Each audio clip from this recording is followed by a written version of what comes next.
First of all, I want to congratulate Coach Luttrell and his team. Very well coached, well executed. Did a great job tonight, and knew this was his best football team that he's had in his 3 years here, and they came in and definitely playing very well. So I'm gonna give them congratulations. Disappointed. We took a punch today, and especially in the first half, and you know, to get our mindset to change and to rally back when things go bad, we've got to continue to work on that, and that's something that's disappointing. And I think they scored 17 points in 16 plays in the first half, and just stunned us right there. We never really could rally back. We got it within 10,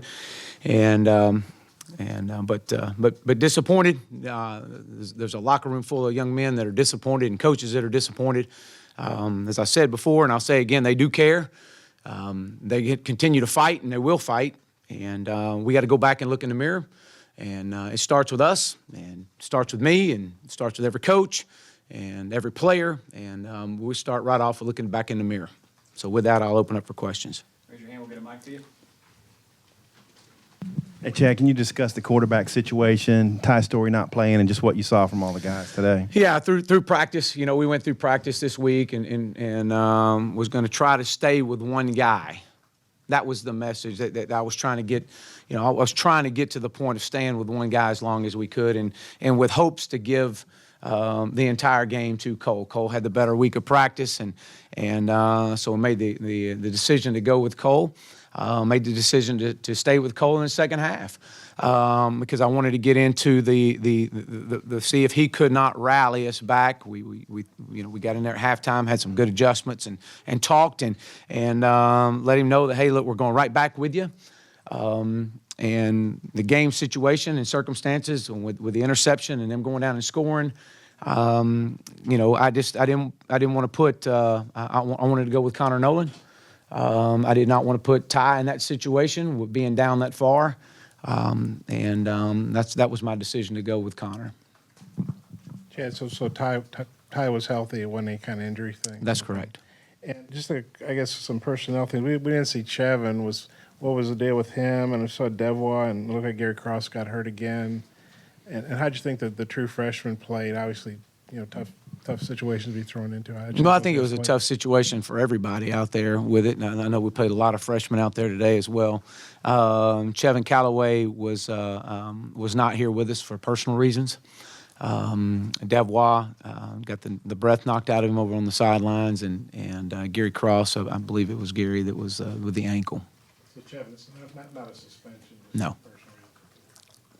Coach, what was the game plan going into the game, and what were you trying to do against the UNT defense? Well, we felt like that we could run a lot of 12 personnel and thought we could run the football. Was disappointed that we were not able to sustain and move any double teams, especially the way that we ran the ball the week before. So the game plan was to come in and use a lot of two tight end sets and take some play action passes, especially in early downs.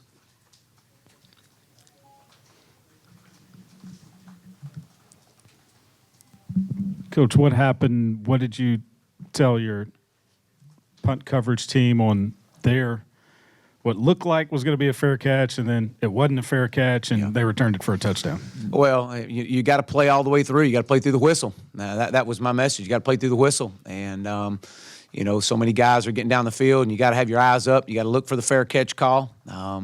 You know, and one of the guys said, you know, hey, look, Coach, I thought he put his hand up in his face, but a true fair catch signal was not given, and it was evident on that. And, you know, he stopped, he delayed, and we were right there in position, but you got to play through the whistle. And so that was my message to those guys. Putting in those two freshman quarterbacks at the end got them some experience. How do you strike that balance between wanting to focus on this season and then yet preparing for the future as well? Well, I think it goes back to what we said earlier. You got to go back and look in the mirror, and we'll go back in and reevaluate things tomorrow and move forward. I wanted to get the freshmen in and wanted to get them some reps, especially given the circumstance of the game, and didn't want it to be. I wanted to see how those guys would respond. I thought they did a good job, but we'll go back in and reevaluate it and see what the direction is from there. Coach, after these first three games, is this a bigger rebuild than you first thought it was? Well, I think that when you look at it, you look at it as how this football team is just got to improve every day, and regardless if no one in that locker room wants to hear the word rebuild, especially if you're a senior that's invested time in this program. What you do want to hear is the fact that you want to continue to get better and try to improve and find ways to improve, and whatever that means as far as getting players on that field that are going to make plays. And Scooter Harris, I think he had 12 tackles tonight. And I mean, there's some guys that are playing exceptionally hard. We've just got to continue to develop and bring guys along. And again, as I said, you got to go back and look in the mirror. Obviously, a tough day for Cole with interceptions.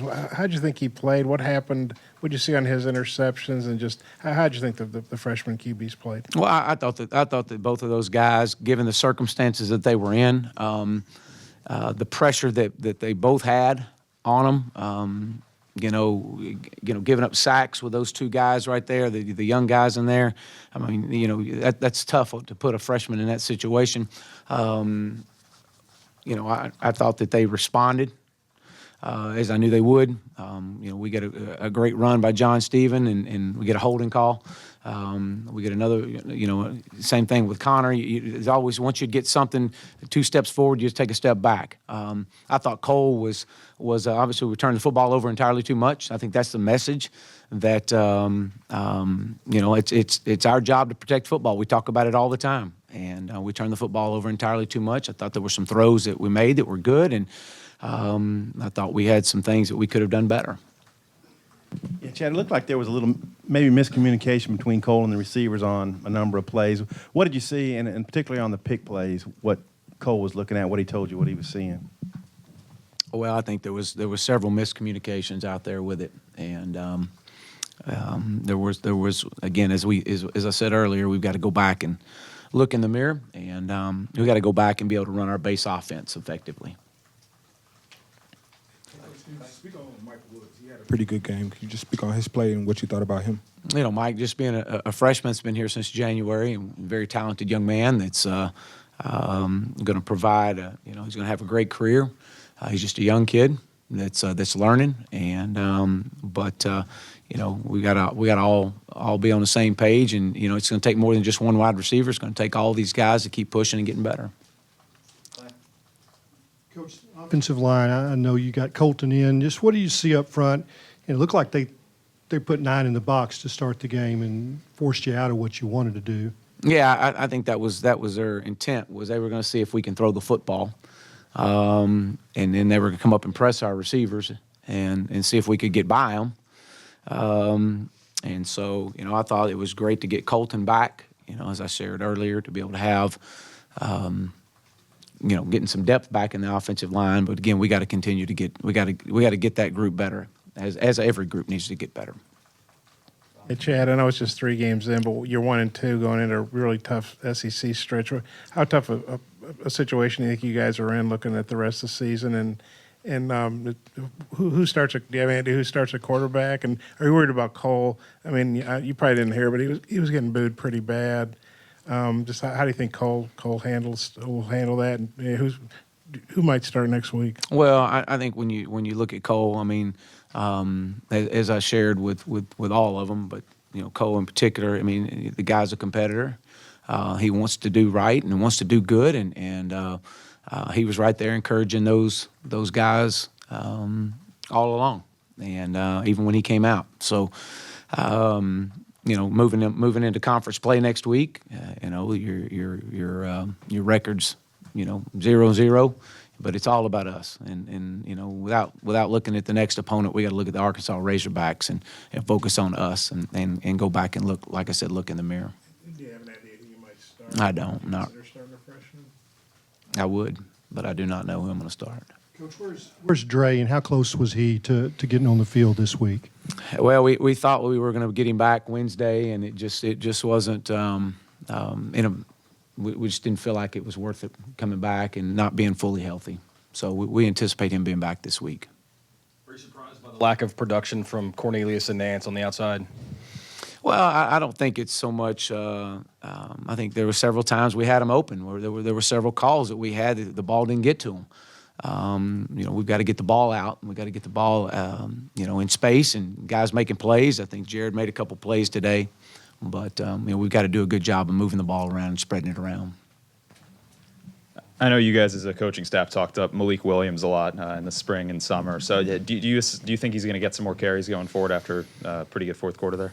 Well, obviously it was good to see Malik and get the run in and do some great things. He's a hard worker and he's a great young man. But we've got a group of running backs that'll continue to compete, and he's one of them.